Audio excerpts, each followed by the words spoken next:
The rise of the Internet of Things and the ability to control and monitor your home, workspace and vehicle from the convenience of your mobile phone will require brand new applications, ones that have more computing power and accessibility.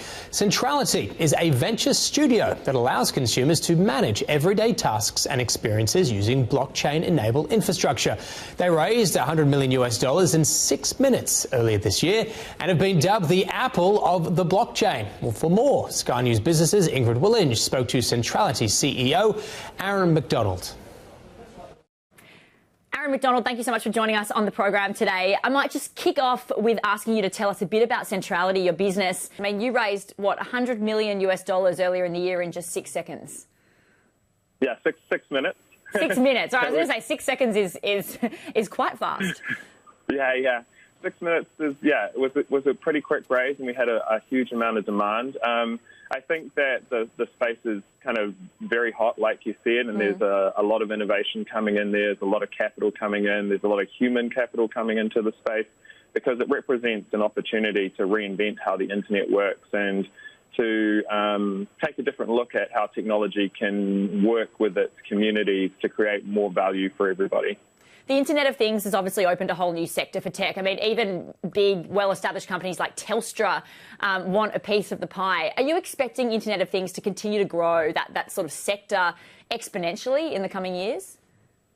Yeah, I would say for sure, 100%. You know, the range of devices and services that are kind of collecting data and transforming that into new experiences for us is growing.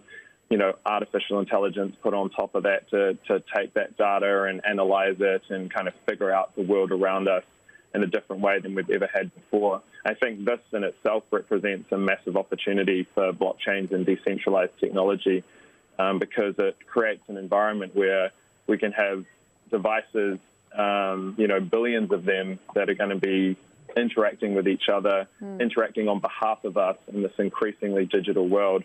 And we're kind of stuck at the moment with the foundations of how values transferred around the world, literally based on printing press technology from the 1800s.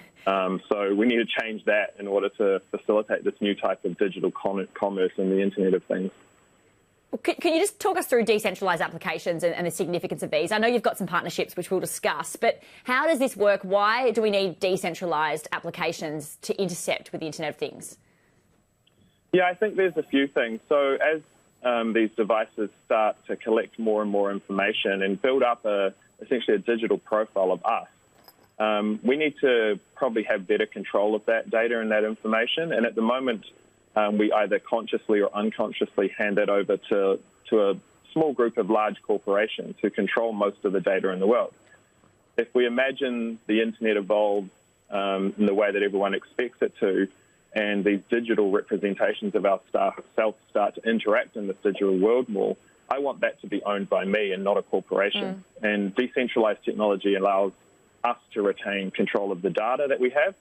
And the second thing is it allows us to put systems in place where we can trust that the code that's put out in the application ecosystem can't be like changed underneath us. We have to have the community's agreement to make the changes to the code, to the way we're rewarded, the way we're respected, the way our property's treated inside of that digital world. I know you've recently signed partnerships with Infinity Vision, a Chinese business, and also a Japanese-based business with decentralised apps. But what is the significance of this, and I guess how important is that Asia-Pacific market to you and your business? I mean, Asia is at the forefront of blockchain and the crypto revolution. You know, there's a very high participation here in the adult population in the crypto space. Admittedly, a lot of that is around cryptocurrency and trading, but it kind of sets the groundwork for people to start to take up digital applications, decentralized applications. We're focusing on this region because we think they'll be the early adopters and they'll leapfrog, you know, the tech world that's kind of grown up in the valley in this decentralized space a lot faster. You know, China's already kind of had a massive revolution in the way that commerce works. Japan and Korea are right into their blockchain, and I think as these next generation of decentralized apps come out, they're going to be the leaders in terms of adoption. because they automatically kind of get the blockchain bit. You don't have to explain that to them. You can just go on to the benefits of the application itself. But I do imagine there'll be a lot more competitors coming into this space over the coming months and even years. How are you placed to deal with the competitive environment? Yeah, I think that's a really good question. I mean, it is super early days. There aren't any winners yet, I don't think, and we welcome the competition. Our mission is to create a better, more fair, more equal world. And if we end up kickstarting that and maybe not being there in the end, I'll still be quite happy because the benefits for society outweigh, my personal benefits.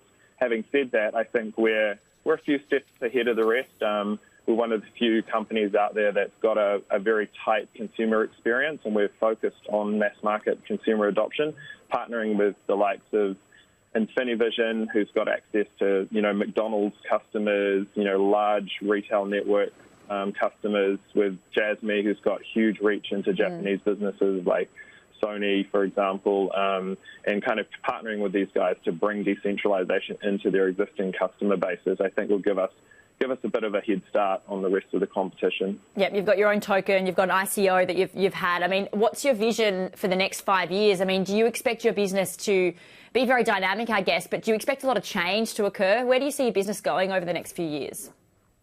Yeah, I think change is inevitable, and the pace of change in technology is just so fast. I mean, I'm in it every day, and I'm finding it hard to keep track of all the innovation that's going on. Luckily, I have a great team. In 5 years' time, I think we'll be well into the mass adoption phase of decentralized applications. People will start to realize that they can control their own information better, that they get rewarded better for being part of an ecosystem, that this asynchronous relationship between the big technology companies doesn't have to exist for you to get value out of technology. And hopefully at that point, we'll start to see some kind of real benefits on the ground with underserved populations and communities getting a leg up and starting to participate in the digital economy like they never have before. Yeah, it'll certainly be an interesting few years ahead. CEO of Centrality, Aaron McDonald, really appreciate your time on the program. Thank you. Hey, thank you. Cheers.